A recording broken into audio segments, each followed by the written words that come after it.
Eres bienvenido en casa, es nuestra casa, es nuestra familia, es nuestro hogar. Estamos felices de poder compartir un domingo en la mañana, ya un poco más fresco con cada uno de ustedes. Y pues estamos aún en nuestra serie en esto creo. Nuestra serie en la cual estamos revisando, ¿no?, los puntos del credo de los apóstoles, ¿no?, viendo bien qué significa cada punto en nuestras vidas y cómo podemos seguir aprendiendo de las doctrinas fundamentales y lo que es cada doctrina fundamental para nosotros y cómo debemos defenderla y cómo estas doctrinas fundamentales de la fe pues han ayudado a que por más de 2000 años el cristianismo siga siendo parejo, siga siendo, si bien es cierto, atacado, si bien es cierto, siendo víctima de muchas cosas, ¿no?, herejías y todo, pero siempre firmes en la fe. Y quiero decirte algo, hemos estado viendo ciertos puntos y muchas religiones paganas y algunas sectas, ¿no? Hay que diferenciar entre paganismo y secta, eso sí, tenemos que tenerlo muy claro. Paganismo es todo aquel que no mencione a Jesús como Dios, todo eso es paganismo. Y sectas son los que tienen a Cristo como Dios, sin embargo con ciertos matices que no están fundamentados en la Biblia, ¿no? Y algunas religiones paganas y las sectas creen que sus dioses pueden engendrar, ya sea con otros dioses o una mezcla entre Dios y humano formando una especie de semidios, ¿no? Esto creen firmemente algunas religiones y algunas sectas, ¿no? Ahora, esta idea así como está no debe ser permitida dentro de la iglesia cristiana, debe ser erradicada de nuestra fe. No podemos pensar que de esa manera si pensamos en Cristo. Ya hemos visto que la Biblia llama a Jesús como el Hijo de Dios. El credo de los apóstoles, lo hemos visto, lo llama el unigénito del Padre. Y tal vez como humanos podemos pensar, bueno, si es hijo, debió ser tal cual nosotros formamos hijos. Sin embargo, no podemos limitarnos a nuestra humanidad para pensar o ver desde nuestra humanidad algo que es característico de Dios. Cuando vemos que la Biblia y los credos y las confesiones mencionan a Jesús como el unigénito de Dios, el Hijo de Dios, el Hijo unigénito de Dios, estamos viendo que está refiriéndose a Cristo como Dios mismo en una segunda persona. Y eso tenemos que tenerlo bien claro. Cristo es Dios en una segunda persona. Tal vez tú digas, pastor, pero esto es un poquito fuera de lógica. Estamos hablando de Dios. Escapa pensar en Dios de cómo nosotros podemos encerrarlo, porque Dios escapa de cualquier razonamiento humano. Y hoy día quiero que veamos una característica de Cristo Jesús, el unigénito del Padre, nuestro Señor, y es que Jesús es verdadero Dios. Y vamos a empezar leyendo, yo sé que ya te lo estás aprendiendo, las primeras líneas del credo. Dice: creo en Dios Padre Todopoderoso, creador del cielo y de la tierra. Creo en Jesucristo, su unigénito Hijo, nuestro Señor, hasta ahí vimos la semana pasada, quien fue concebido por el Espíritu Santo. Creo en Dios Padre Todopoderoso, creador del cielo y de la tierra. Creo en Jesucristo, su unigénito Hijo, nuestro Señor, quien fue concebido por el Espíritu Santo. Y antes de orar quiero que leamos Mateo 1:18. Y tengo que volver a repetir, el credo viene mucho antes que se institucionalice la Iglesia Católica Romana. Es de los primeros siglos. Entonces no podemos juntarlos. Los católicos romanos lo utilizan, los reformados lo utilizan, así que es algo que el cristiano lo toma para poder reconocer sus doctrinas fundamentales. Mateo 1:18 dice: el nacimiento de Jesucristo fue así. Estando desposada María, su madre, con José, antes de que se juntasen, se halló que había concebido del Espíritu Santo. Oramos al Señor. Bendito Dios, gracias por tu palabra.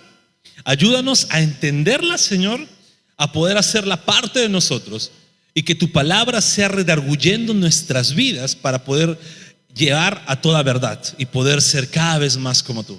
Para ti sea toda la gloria, en el nombre de Jesús.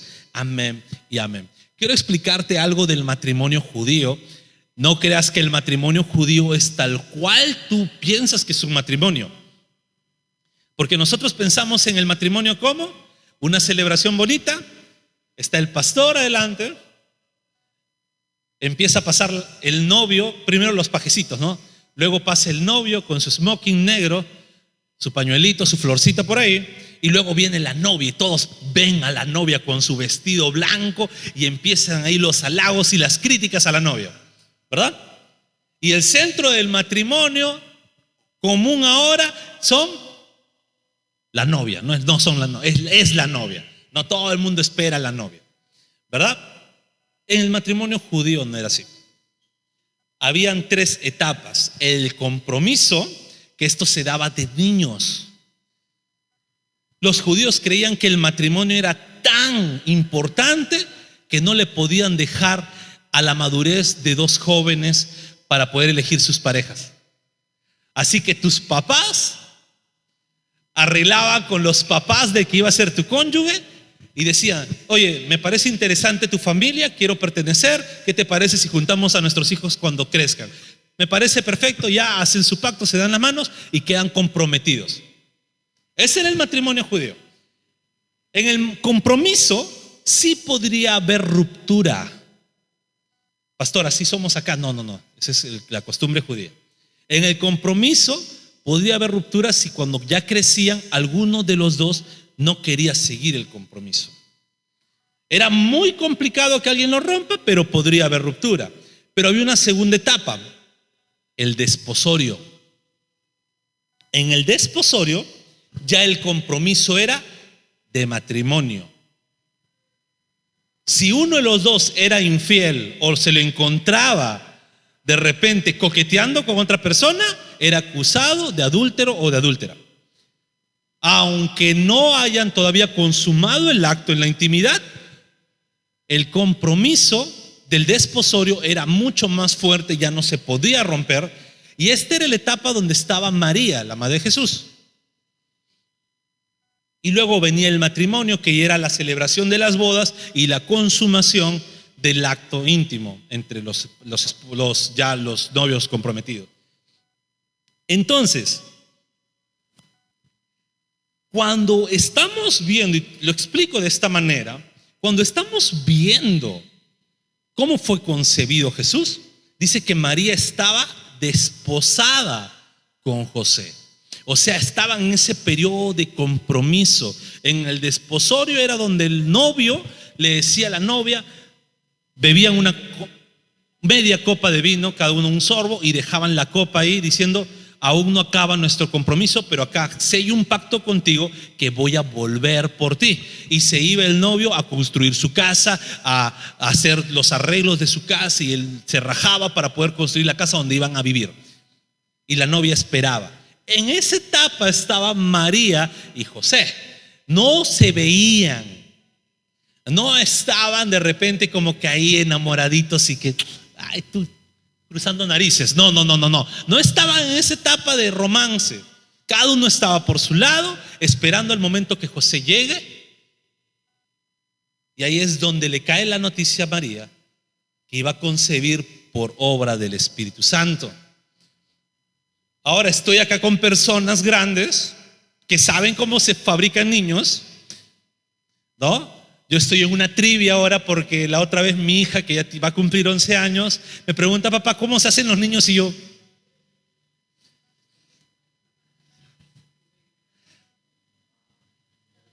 yo, ay, Dios mío, ¿por qué con tu hermano era más fácil? En mi mente dije, ¿no?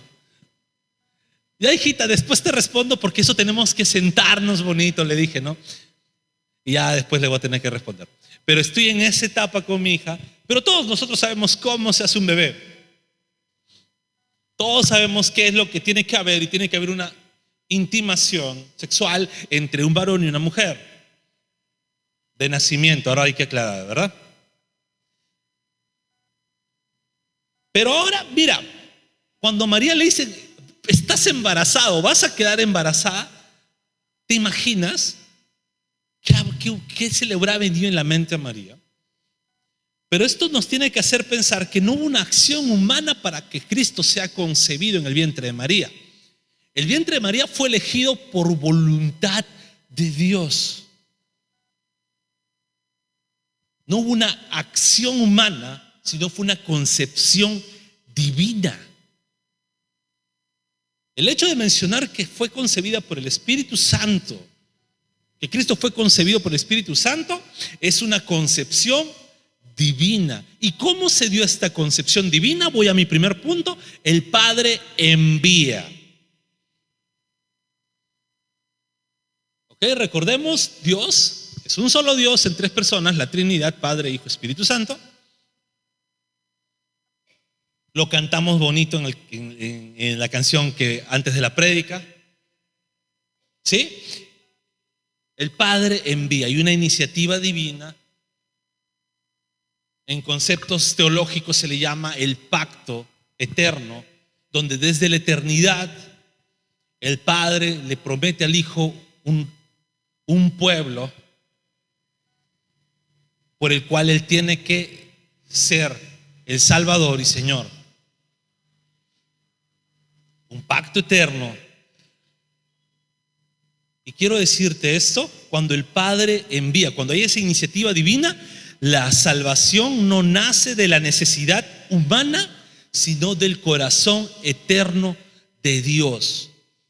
¿Sabes por qué? Porque incluso antes de que todo fuese creado, ya estaba en los planes de Dios que Jesús o el Hijo sea enviado al mundo.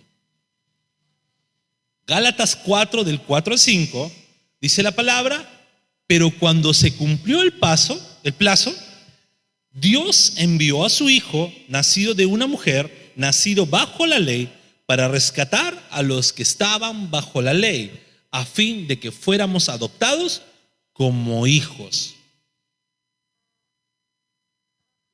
Concentrémonos en cómo empieza el versículo 4. Pero cuando se cumplió el plazo. Esto me tiene que hacer pensar en que Jesús no fue enviado al champazo. Esto me tiene que hacer pensar que no fue como algunos, y he escuchado esto, es que ya la maldad estaba tan grande que los sacrificios de animales no bastaban, por eso que tuvo que venir Jesús. No. O otras doctrinas que mencionan, lo que pasa es que su pueblo de Dios, Israel, estaba sufriendo, por eso que tuvo que venir su Rey Salvador. No. Dios ya tenía especificado el tiempo en que Cristo iba a venir al mundo.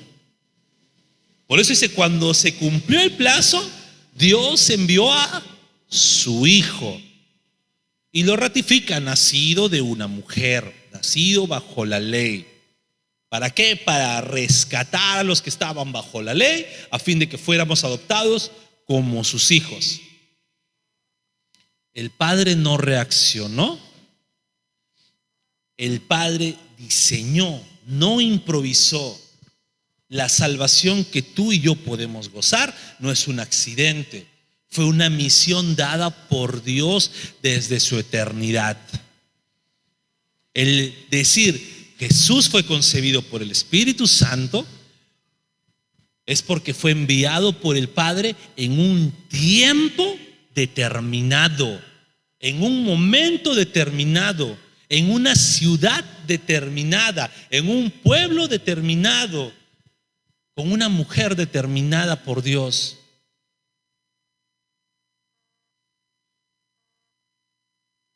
Eso tenemos que entender y eso tenemos que verlo siempre.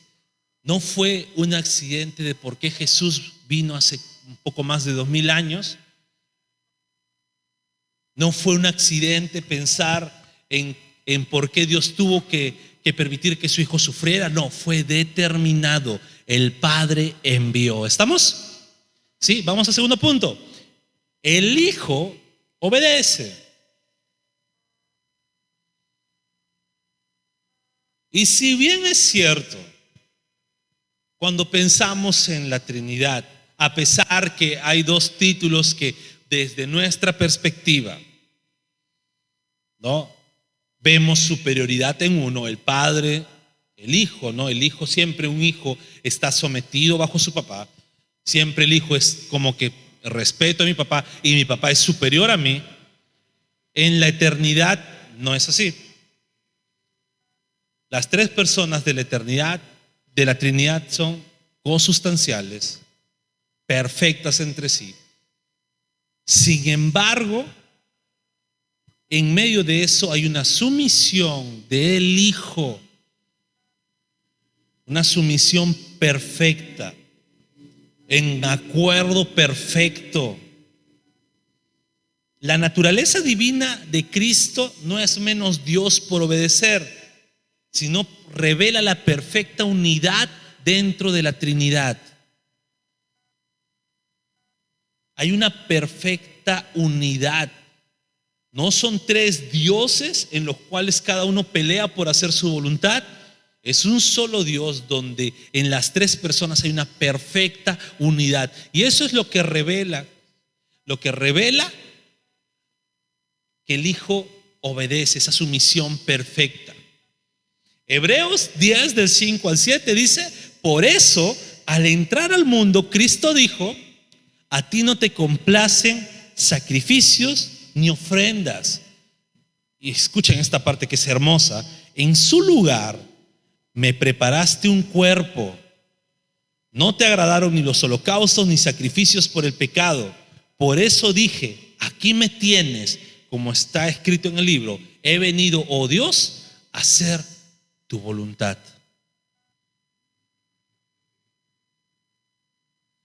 Por todo el Antiguo Testamento hemos visto sacrificios tras sacrificios.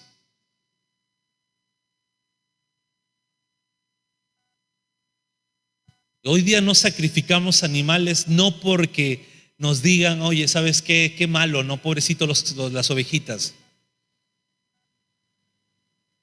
Hoy día no sacrificamos animales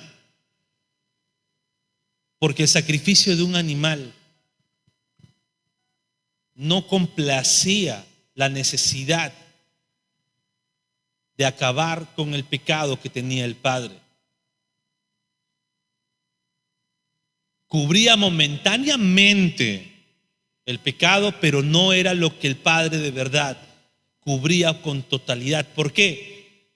Porque cuando el hombre pecó por primera vez, transgredió cósmicamente una orden directa de Dios. Fue amenazante con Dios al decir: mi voluntad es mejor que la tuya. Y tuvo el mismo orgullo de Satanás. ¿Por qué? Porque lo que dijo Satanás a las mujeres: serás igual a Dios. ¿Qué dice la Biblia sobre Satanás? Dijo: en su mente, dijo, en su corazón, subiré y seré igual y semejante al Altísimo. El pecado original no fue un pecado simplecito, fue una transgresión cósmica.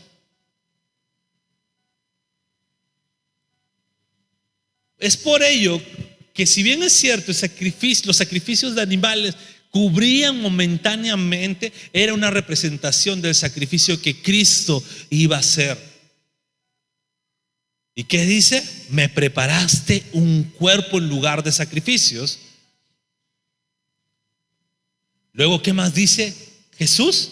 Por eso dije: aquí me tienes. He venido, Dios, a hacer tu voluntad. Jesús no fue creado ni fue inferior. Jesús es el verdadero Dios que voluntariamente se somete en su rol de redentor. Su obediencia en la cruz no lo disminuye, revela su corazón lleno de amor, revela ese corazón que tiene Jesús.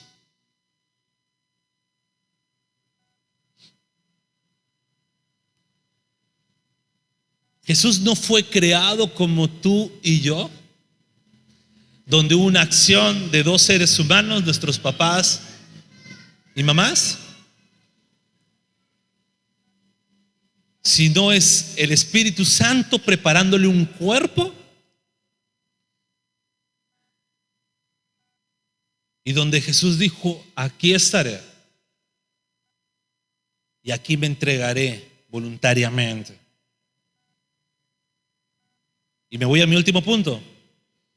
El Padre envía, el Hijo obedece y el Espíritu Santo ejecuta. El Espíritu Santo fue el poder divino de Dios en acción. Vemos desde el principio de la creación que el Espíritu Santo estaba presente en la creación. Se movía sobre la faz de las aguas. El Espíritu Santo es el dador de vida. No podríamos respirar si el Espíritu Santo no estuviera en acción en nuestras vidas o en el universo entero. El universo entero no se sostendría sin el Espíritu Santo.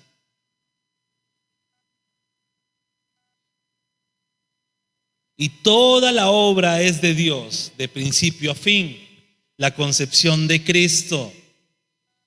Por eso si leemos Mateo 1, del versículo 20 al 23, dice: se le apareció en sueños un ángel del Señor y le dijo: José, hijo de David, no temas recibir a María por esposa, porque ella ha concebido por el poder del Espíritu Santo. Dará a luz un hijo y le pondrás por nombre Jesús, porque él salvará a su pueblo de sus pecados.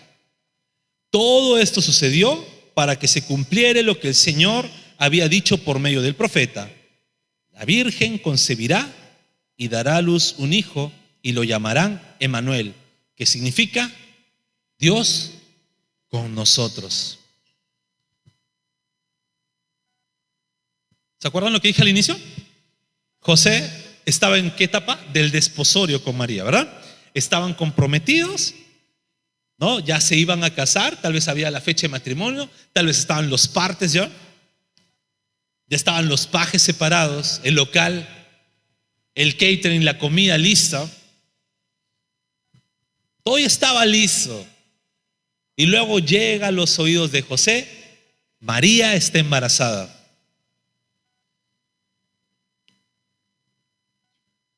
Me gusta ser un poco más dramático. Recuerden que el adulterio en esta etapa era pagado con la misma forma que se pagaba un adulterio de un matrimonio establecido, con la muerte, con la lapidación. Entonces María no podría haberle dicho a nadie más, sino María misma decirle a José: estoy embarazada.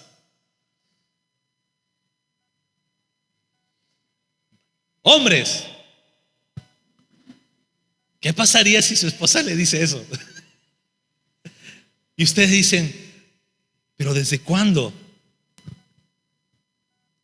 Me fui de viaje. ¿Cuánto tiempo tienes? ¿Te imaginas a José? ¿Cómo se habrá tal vez sentido el pobre hombre? Engañado, traicionado, humillado. Porque la primera pregunta que imagino que ha podido haber salido es: ¿y quién fue ese desgraciado? Y que María le dijera: el Espíritu Santo fue.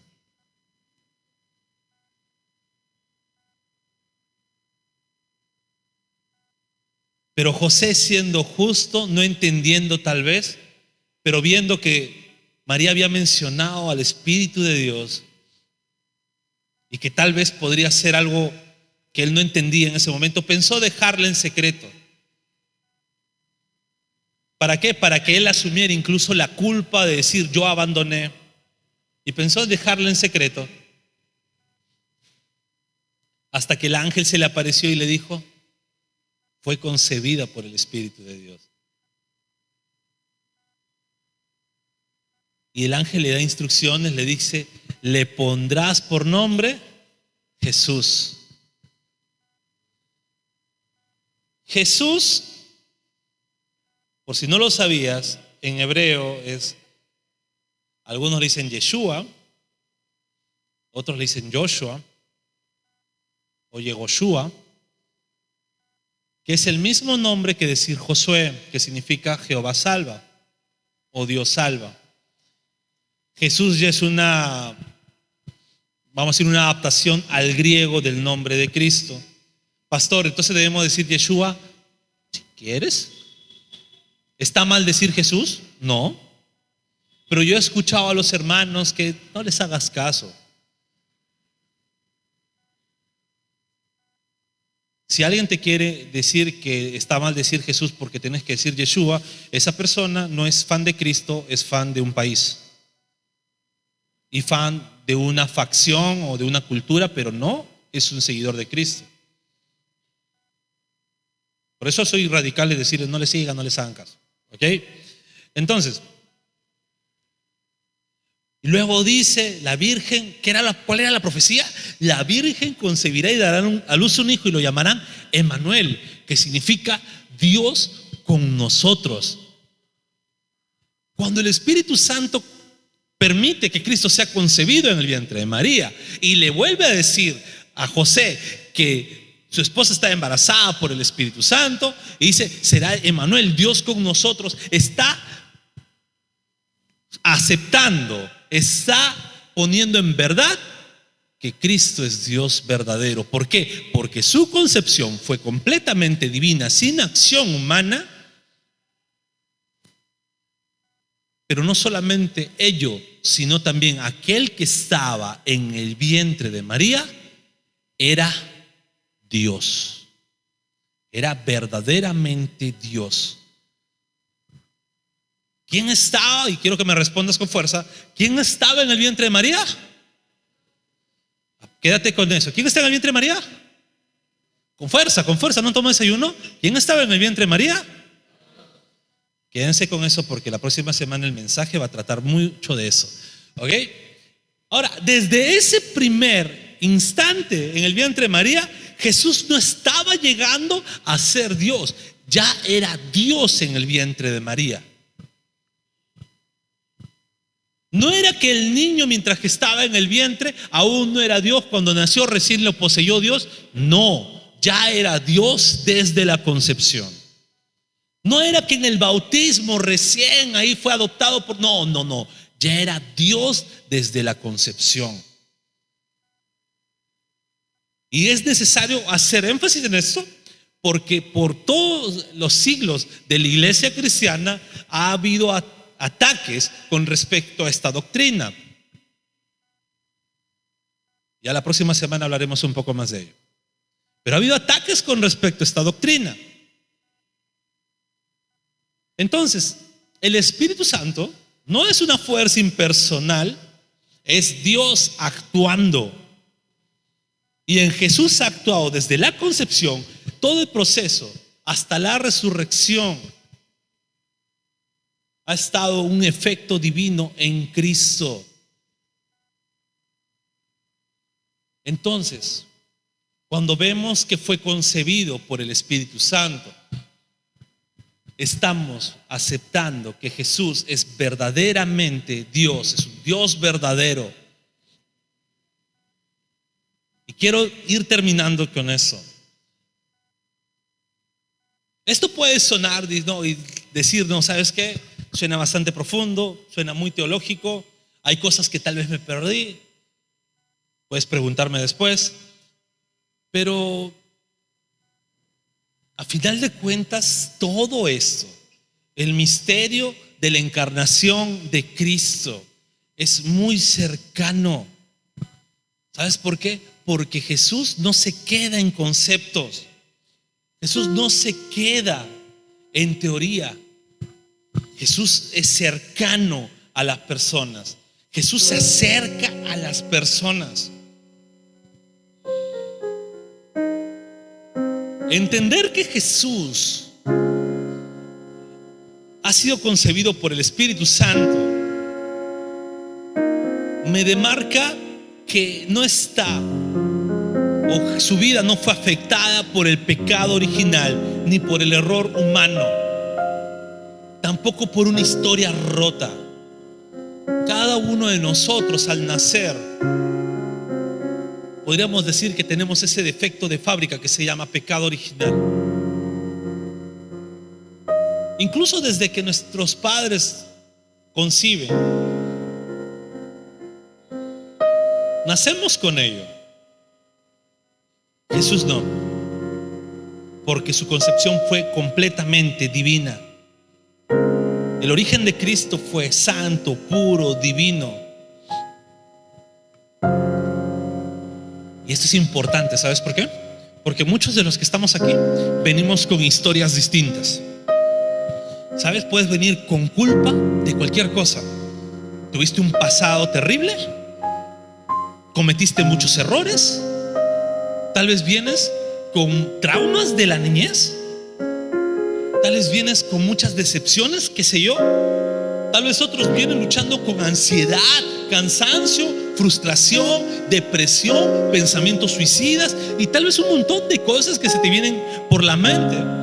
O tal vez eres de las personas que no están viviendo su vida, sino están sobreviviendo porque día a día solamente buscan sostener su vida como pueden, por los problemas económicos, de trabajo, qué sé yo, problemas de salud.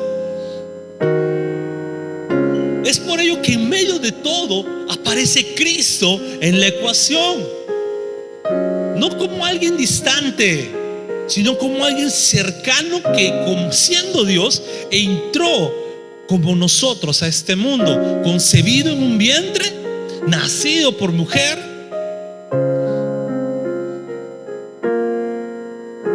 sufriendo tal vez cada una de las cosas que podemos sufrir nosotros. Si se caía, le dolía.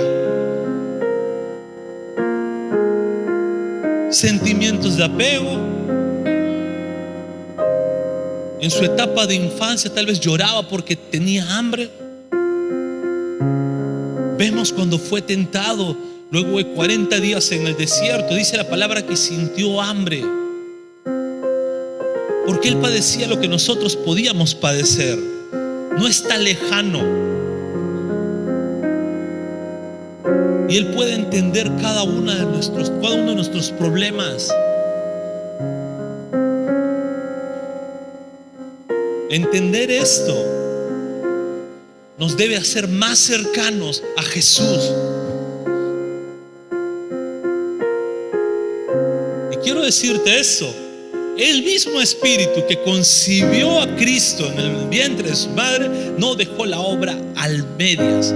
Sigue obrando Dios, no para formar a Cristo en el vientre de alguien más, sino para empezar a revelarlo en nuestros corazones. Ese Espíritu Santo a veces no es que hable con ruidos, sino muchas veces habla con convicciones suaves, con una paz extraña, una claridad que antes no estaba.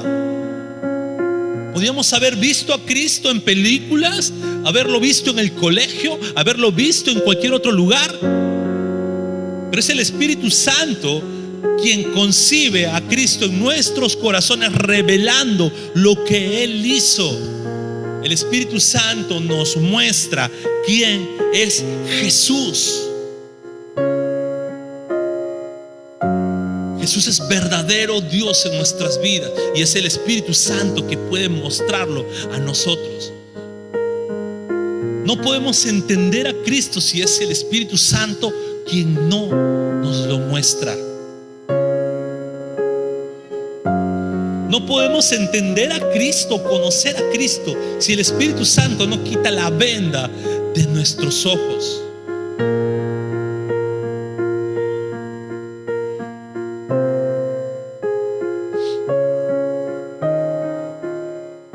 Quiero contarte la historia. Había una mujer con mucho dinero, con muchos recursos, teniendo todo lo posible, y empezó a viajar por diferentes partes del mundo.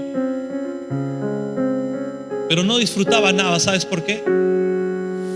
Porque conocía el hotel y el restaurante donde iba a comer. No sabía cómo llegar a los otros lugares, no sabía cuáles eran los mejores, como decimos aquí, los mejores guariques de comida.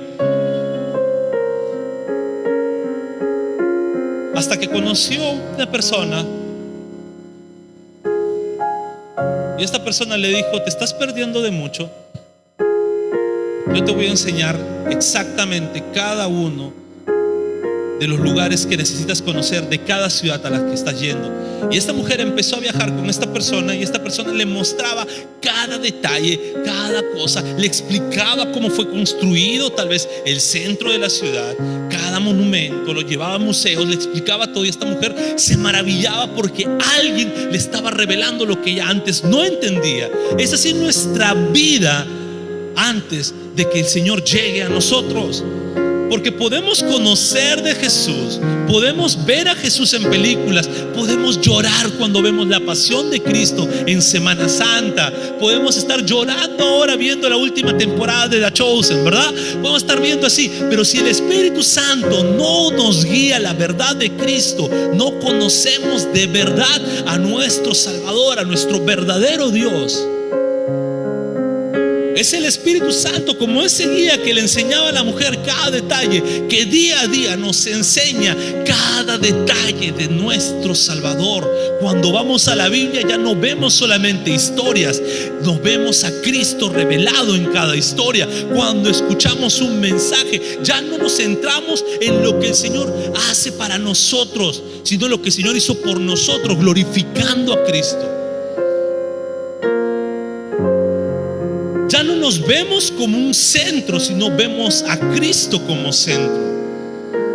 Ya no vemos que Dios es el genio de la lámpara mágica,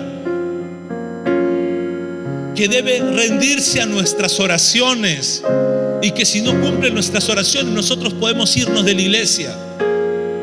Sino vemos a nuestro Dios como aquel que por misericordia escucha nuestras oraciones. Por amor cumple cada cosa que de verdad necesitamos. No nuestros caprichos, sino nuestras necesidades reales.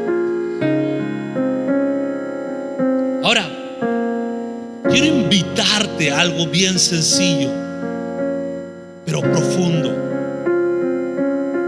Y esta invitación es para todos, seas creyente o no. Esta invitación es para todos. Y es reconocer a Jesús. Pastor, yo reconozco que Jesús es mi Salvador, pero a veces en la práctica es un poco más complejo que solamente decirlo de boca para afuera.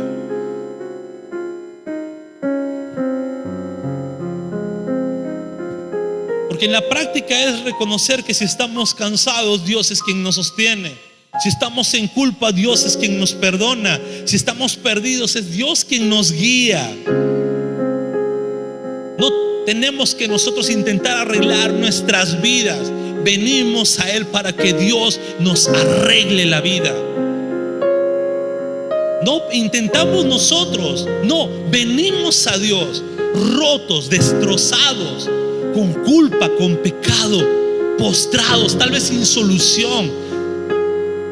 Y es Dios quien nos sostiene en sus brazos. Es Cristo quien nos sostiene, nos quita toda culpa, nos quita todo cansancio, nos guía a toda verdad.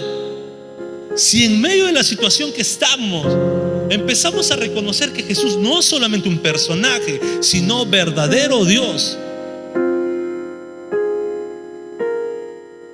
quiero que tal vez tengas un tiempo de oración. Es donde está, cierra los ojos y reconoce a Dios.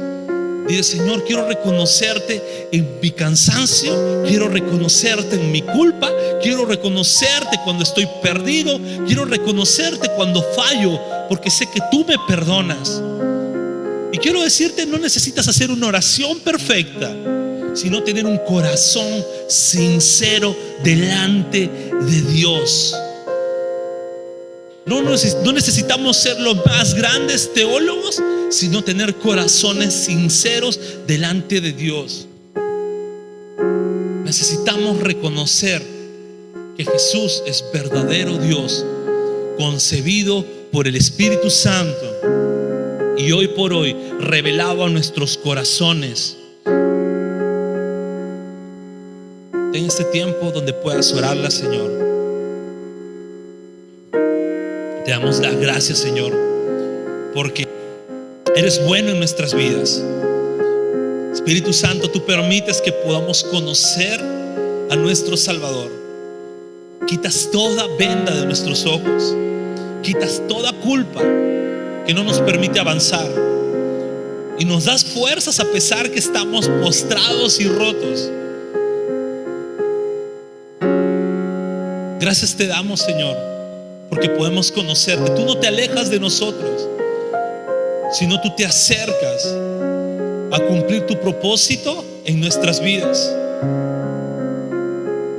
Y tu propósito principal es quitar el pecado de nosotros para que podamos disfrutar de tu presencia para siempre, por toda la eternidad. Gracias te damos, Padre, por este tiempo. Gracias te damos, Señor, porque eres bueno en todo momento. Quiero cerrar con esto. El Espíritu Santo no solamente hizo posible que Jesús viniera al mundo, Él hace posible que lo podamos conocer de verdad. Y cuando pasa eso, no es que nuestros problemas desaparecen de inmediato, pero entendemos que ya no lo enfrentamos solo, porque así como fue profetizado que aquel niño nacido, concebido por el Espíritu Santo en el vientre de una virgen, se llamaría Emmanuel, que significa Dios con nosotros. Nuestras vidas ya no están solas, porque tenemos a ese Emmanuel, Dios con nosotros, Dios con cada uno de ustedes. Nos ponemos de pie, iglesia, para poder adorar a ese Dios verdadero.